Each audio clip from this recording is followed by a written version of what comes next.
నమస్తే, welcome to Telugu రాజ్యం. ప్రస్తుతం మనతో ఉన్నారు సీనియర్ జర్నలిస్ట్ భరద్వాజ గారు. సార్ నమస్తే. నమస్తే.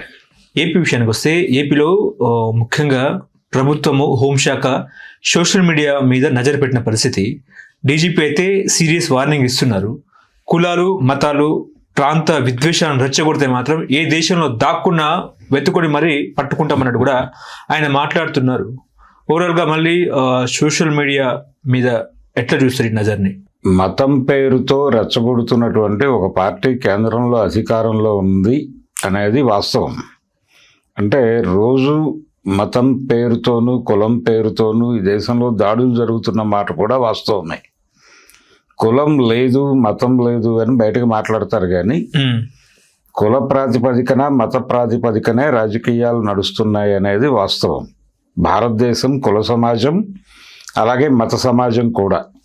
మతాల మధ్య సామరస్యం, కులాల మధ్య ప్రజాస్వామ్యం వర్ధిల్లినటువంటి ఒక సందర్భం నడిచింది మనకి.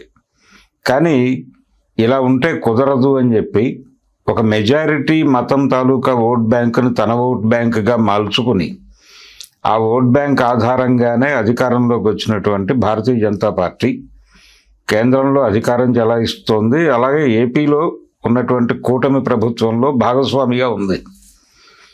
వాళ్ళు రోజు అంటే ఆ పార్టీకి చెందినటువంటి నాయకులు కావచ్చు, లేకపోతే ఆ పార్టీ పెంచి పోషిస్తున్నటువంటి సోషల్ మీడియా, ఇప్పుడు సోషల్ మీడియా మీద ప్రధానంగా మాట్లాడాడు ఆయన గుప్తా గారు, డీజీపీ. ఆయన ప్రధానమైన ఆర్గ్యుమెంట్ ఏంటి? సోషల్ మీడియాలో ఉద్రిక్తతలు రెచ్చగొడితే అంటున్నాడు. సోషల్ మీడియాలో మెజారిటీ మతానుకూల ఉద్రిక్తతలు రెచ్చగొడుతున్న వాళ్ళు అనేక మంది ఉన్నారు. మరి వాళ్ళందరినీ కూడా అరెస్ట్ చేసి లోపలేస్తాను అని మాటిస్తే ఆయనకు కావాలంటే కనుక అనేక ఉదాహరణలు, అనేక మంది ప్రొఫైల్స్ ఇవ్వచ్చు. అంటే సోషల్ మీడియాలో ఎవరైనా సరే ఏదైనా ఒక అంటే సెక్యులరిజం అనేది ప్రస్తుతం రెడిక్యూల్ అయిపోయింది. కుహనాగాళ్ళు ఇలా మాట్లాడుతున్నారు. సెక్యులరిజం గురించి ఎవరైనా మాట్లాడితే కుహనా సెక్యులరిజం అని ఒక పదాన్ని కాయిన్ చేసి ఆ పదం నుంచి కుహనాగాళ్ళుగా మార్చి కుహనాగాళ్ళు అని దాడులు చేసేస్తున్నారు. ఏది? హిందుత్వ సంస్థల నుంచి. అలాగే ఈ మధ్యకాలంలో చాలామంది హిందుత్వ గురించి మాట్లాడుతున్నాం అనే దీనిలో పరాయి మతాల మీద చాలా దూకుడుగా కామెంట్స్ చేసిన వాళ్ళని కూడా చూసాం మనం. అయితే కొంతమంది మీద చట్టపరమైన చర్యలు తీసుకున్న తర్వాత కొంత తగ్గారు. అయితే మెజారిటీ దాడి అక్కడి నుంచే జరుగుతోంది. హిందుత్వ నుంచే మెజారిటీ దాడి జరుగుతోంది. అలాగే వీళ్ళు హిందూ మతం వైపు నుంచి జరిగిన ఏదైనా తప్పు మీద ఎవరైనా విమర్శ రాస్తే ఇమ్మీడియట్గా వాళ్ళ మీద దాడి చేసేసి రకరకాలుగా మీ పేరేమిటి అని అడుగుతారు. ముందు మీ పేరేమిటి, ఈ పేరు హిందూ పేరు కదా, ఈ పేరు పెట్టుకుని ఇలాంటి మాటలు మాట్లాడతావా? నువ్వు ఏనాడైనా ఇస్లాం గురించి మాట్లాడావా, లేకపోతే క్రైస్తవం గురించి మాట్లాడావా? ఆ మతాల గురించి మాట్లాడకుండా ఈ మతం గురించి మాట్లాడే అధికారం నీకు ఎలా వచ్చింది? ఈ టైపులో తగులుకొని ట్రోల్ చేస్తున్నారు. ఈ ట్రోల్ సైన్యాలను ముందు నివారించండి. ఆ ట్రోల్ సైన్యాలు అన్ని పార్టీలకి ఉన్నాయనే విషయాన్ని ఆయన గుర్తించాలి. ఇంటర్నెట్ వేదికలుగా సామాజిక మాధ్యమాలలో, పర్టికులర్గా సోషల్ మీడియాలో జరుగుతున్న యుద్ధాలన్నీ కూడా ట్రోల్ గ్యాంగ్స్ పుణ్యాన జరుగుతున్నవే. వీళ్ళు టార్గెట్ చేసి ఎవరో ఒకళ్ళని, అంటే వీళ్ళకి ప్రోగ్రామ్ ఉంటుంది, వీళ్ళందరూ పెయిడ్ ఆర్టిస్టులే, వీళ్ళందరికీ జీతాలు అందుతాయి. వీళ్ళ డ్యూటీ అది. పొద్దున్నే కూర్చుని మనకి వ్యతిరేకంగా లేదు, మనం తిట్టడానికి ఎవరు దొరుకుతారు అనేది చూస్తారు. వ్యతిరేకంగా మాట్లాడటం కూడా కాదు, మనకి తిట్టడానికి ఎవరు దొరుకుతారు ఈరోజు అని దొరకపుచ్చుకుని వాళ్ళ మీద దాడి చేసి ఇంతమందిని చెతక్కొట్టేశాం మేము ఈరోజు అని ఒక రిపోర్ట్ ఇచ్చేసుకుంటే వీళ్ళ అకౌంట్లో డబ్బులు పడిపోతాయి. ఈ మెకానిజం మీద దాడి చేయగలిగితే బాగుంటుంది. ఆయన సోషల్ మీడియాలో మామూలుగా ఎవరైనా అభిప్రాయం చెప్పిన వాడిని పట్టుకెళ్ళి లోపలేస్తే ఏం కాదు. వీళ్ళందరూ వ్యక్తిగతంగా ఏదో ఒక జరిగినటువంటి సంఘటన మీద ఎవరికొక ఆగ్రహం వచ్చి, లేకపోతే ఏదో చెప్పాలనుకుని రాస్తారు.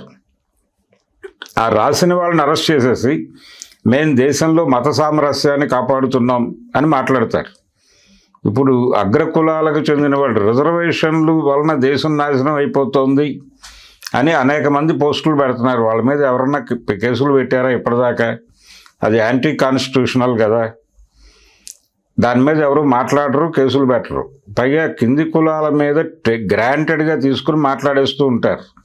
కింది కులాల నుంచి ఎవరైనా గనక ఏదైనా మాట్లాడగానే అది ఇష్యూ అయిపోతుంది, వెంటనే వాళ్ళ మీద దాడులు మొదలైపోతాయి. కారణం ఏమిటి? ఈ ట్రోల్ సైన్యాలు అగ్రకులాల కంట్రోల్లో ఉండటం వలన జరుగుతున్న గోల ఇది.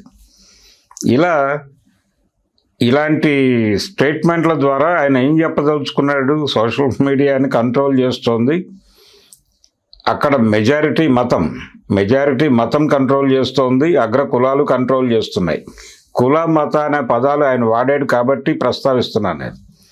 కాబట్టి ముందు ఆ ఏరియాల్లో వాళ్ళతో మాట్లాడి అక్కడ గొడవ లేకుండా చూస్తే మిగిలినవన్నీ సెటరైట్ అవుతాయి. ఎప్పుడైనా సరే అగ్ర కులాల్లో ఏదైనా అలజడి మొదలైతే మాకు ఇబ్బంది ఉంది కింది కులాల నుంచి అని వాళ్ళు అనగానే కింది కులాల వాళ్ళు అలర్ట్ అవుతారు. అలర్ట్ అయ్యి వీళ్ళు ఏదో ఒకటై మన మీదకు రాబోతున్నారు కాబట్టి మనం ఆర్గనైజ్డ్గా ఉండాలి అని చెప్పి వాళ్ళలో వాళ్ళు మాట్లాడుకోవటం మొదలవుతుంది. అదే పై కులాల వాళ్ళు కనుక సామరస్యంగా ఉంటే కింది కులాల వాళ్ళు ఆందోళనలోకి వెళ్ళరు. అలాగే మెజారిటీ మతంలో తనలో అభద్రత ఉంది, తనకు అభద్రత ఉంది అని కనుక మెజారిటీ మతం అనుకుంటే కింది మతాల్లో అంటే మైనారిటీ మతాల్లో కూడా అభద్రత మొదలవుతుంది. ఏం పర్వాలేదు మనం హాయిగా ఉన్నాం అంటే రకరకాల ప్రచారాలు జరుగుతున్నాయి దేశంలో. ఈ దేశాన్ని విచ్ఛిన్నం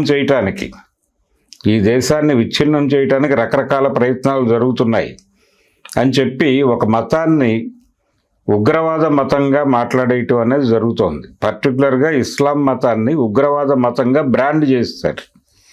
ఈ బ్రాండ్ చేయటము అనే కల్చర్ చాలా దుర్మార్గమైన కల్చర్.